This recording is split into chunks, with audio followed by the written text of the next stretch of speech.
So in the previous video, we were talking about the Fermi energy, right? So what is Fermi energy? So Fermi energy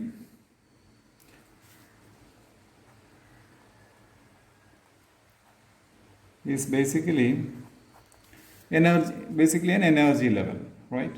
So there is an energy level below which you will see all the fermions existing.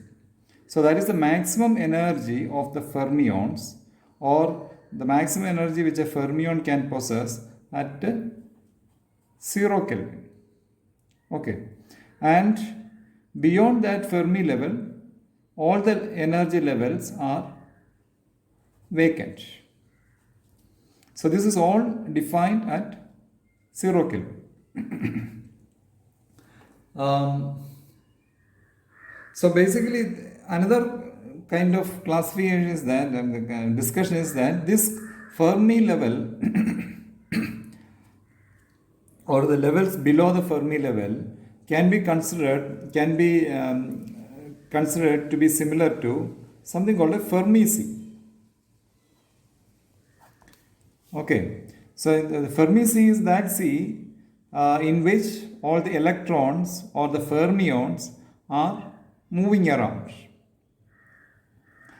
Almost it will be a case where all the fermions are distributed equally within the different parts of that sea.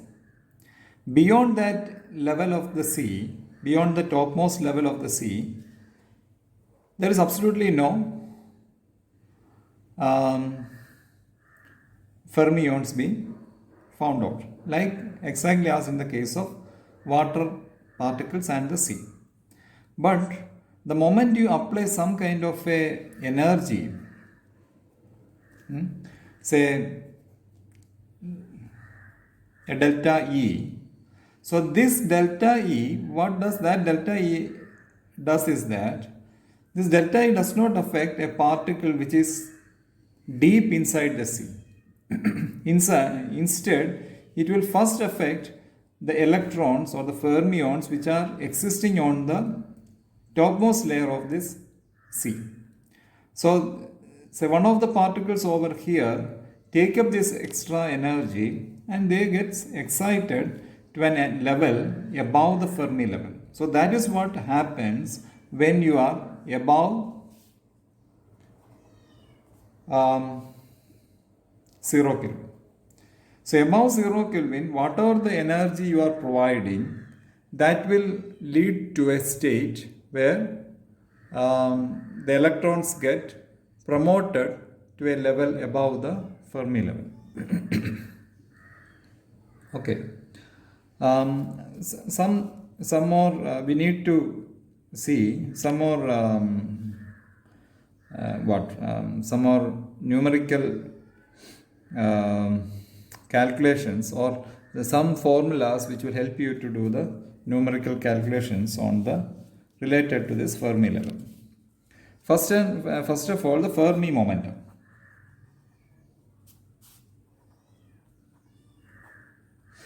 So what is Fermi momentum? Fermi momentum is that momentum which is corresponding to the Fermi energy. Right? E is equal to p squared by 2m. So there is a Fermi energy like EF, then you can always imagine that there is a Fermi momentum PF. Right?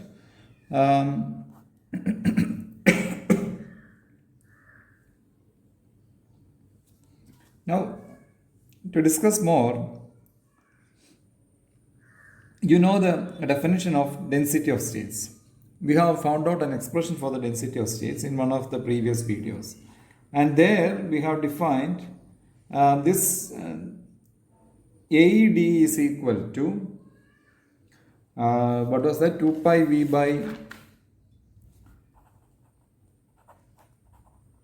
h cube, 2m raised to 3 by 2, e raised to half d. So this was the formula which we found out. So this AED will facilitate you basically to find out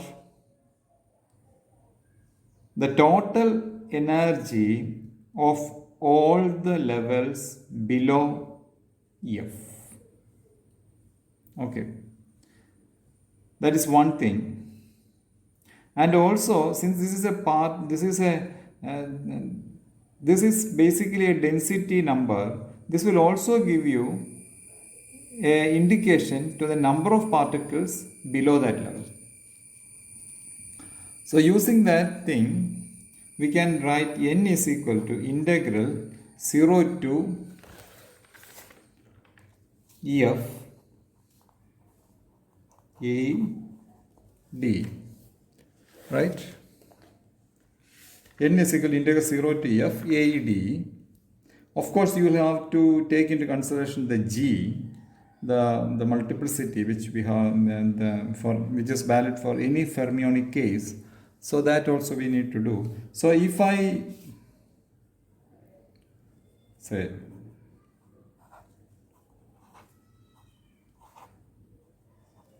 put the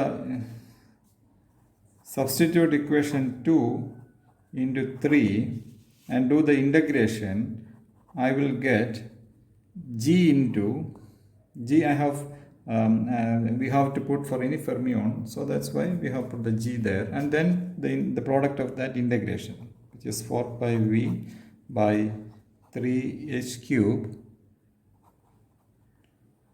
Pf cube.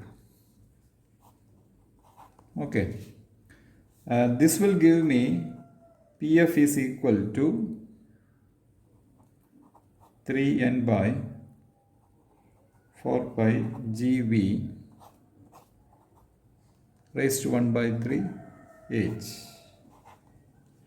All these expressions might be needed when you have to solve some kind of numerical problems related to Fermi energy.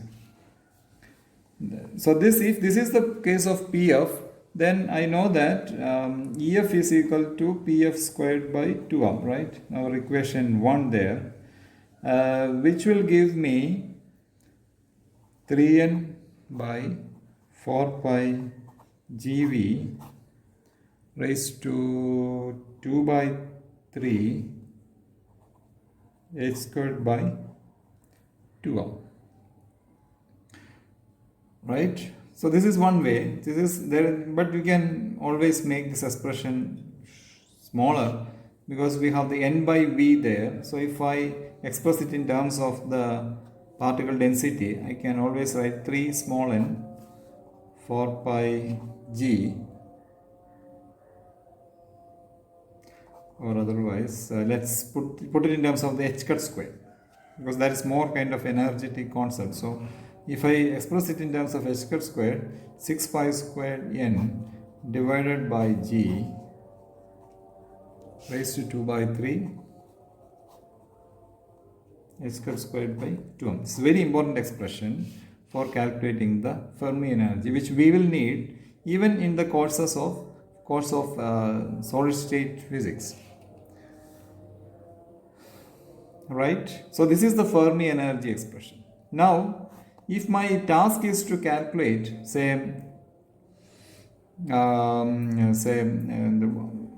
E0, or what we call as the 0 point energy.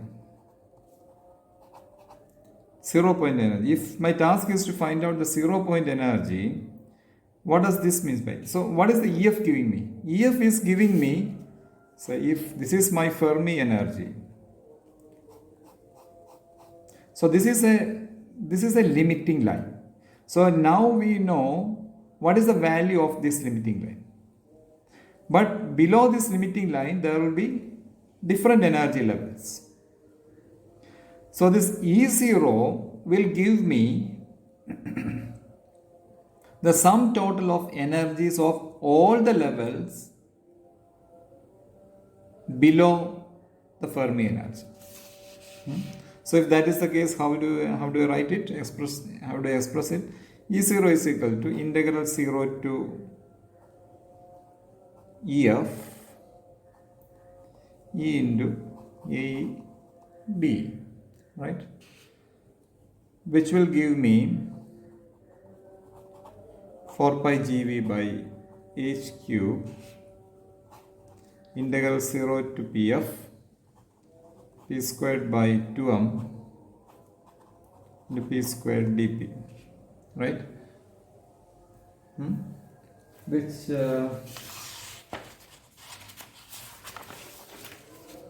is equal to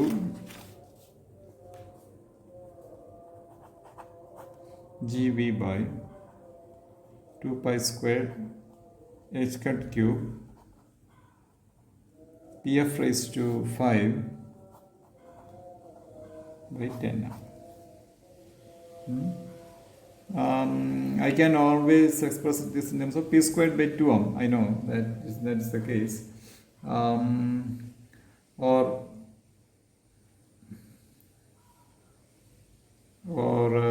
what can I do? Or otherwise I can express it in terms of the n is equal to 3n into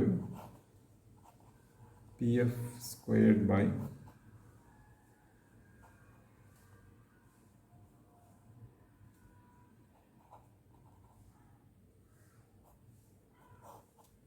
10. That's another way of expressing the same thing.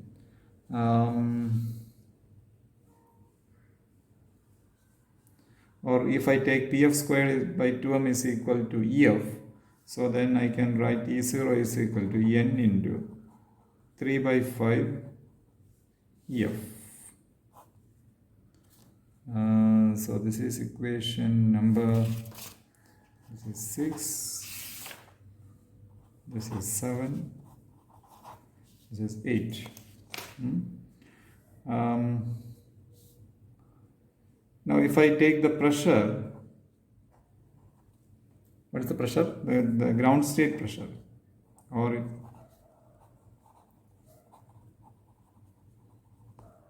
So the ground state pressure, I can write it as P0 is equal to 2 by 3 E0 by V, right? Why? Because we know that E is equal to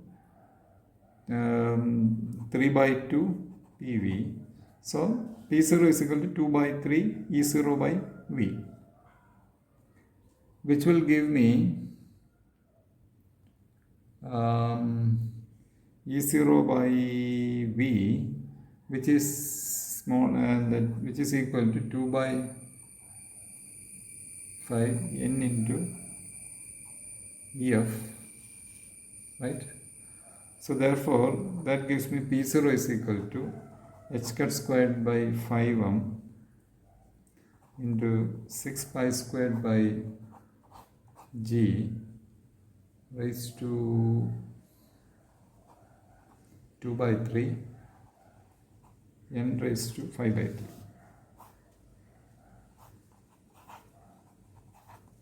Okay, so what does this equation number 10 is telling us? The equation number 10 is indicating that, so okay, what is P0? P0 is the ground state pressure. So this is a finite value. Even at t is equal to 0,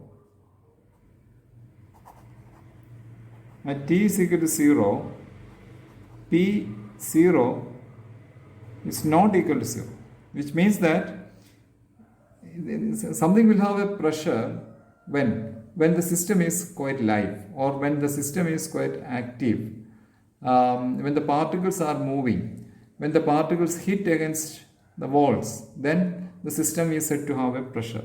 So even at 0 Kelvin, the system is having a finite positive pressure value, and therefore this indicates that even at 0 Kelvin, the system is not settling down to a single energy level. It is still very much active, and this is a very much a quantum effect. The very Pauli's exclusion principle itself denies it being settled down to one single state.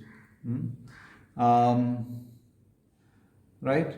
Therefore, we can say that the Fermi state or the fermions, the Fermi state, even at 0 Kelvin, is quite life. So this is that what the Fermi. This is one of the major characteristics of the fermions. Even at 0 Kelvin, these kind of systems are quite life. That's it. This is one of the very important informations valid to the quantum mechanical explanation of the fermions and its thermodynamical behavior of the fermions.